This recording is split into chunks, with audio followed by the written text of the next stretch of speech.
Welcome back to our continuing coverage of the crisis in Georgia and news that the Russians have called a ceasefire. Well, Quentin Peel, our international affairs editor, joins me now. Is this a surprise, Quentin, this ceasefire?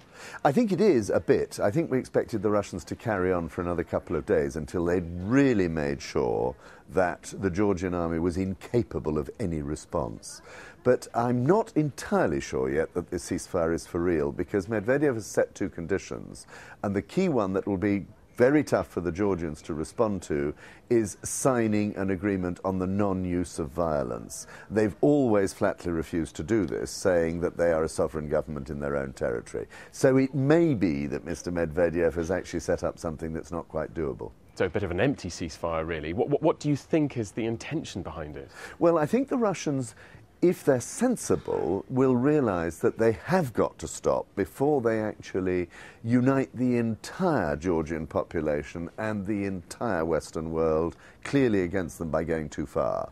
If they time it right, their game plan of actually toppling Saakashvili by popular revolt might work. At the moment, I think, Saakashvili is still pretty popular in Georgia.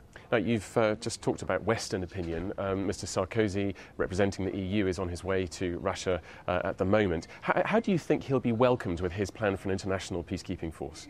With considerable suspicion and a certain arrogance. I think the Russians feel this is our ball game and we're in control of it at the moment. We're calling the shots. So why should we actually turn round and say bring in international peacekeepers when we're the ones in control of the situation? So I don't know that it will be that straightforward, but it depends really how well the Russians play their cards. And I think there is quite a big problem in Moscow. I'm not entirely sure that the left hand knows what the right hand is doing. Why is that? Mr. Medvedev is always speaking sweet reason. Mr. Putin is taking a very tough and aggressive attitude.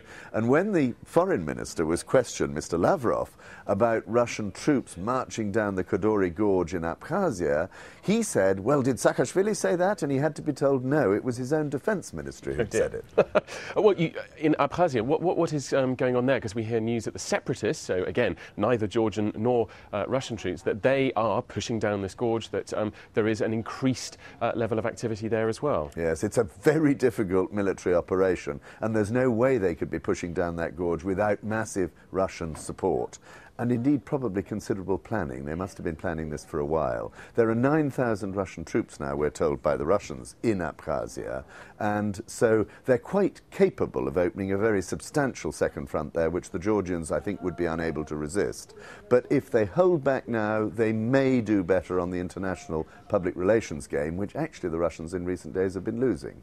OK, Quentin, thank you very much. We'll hear more from that international PR game from Moscow as Mr. Sarkozy has his talks later on today. We'll have all of that on ft.com, of course.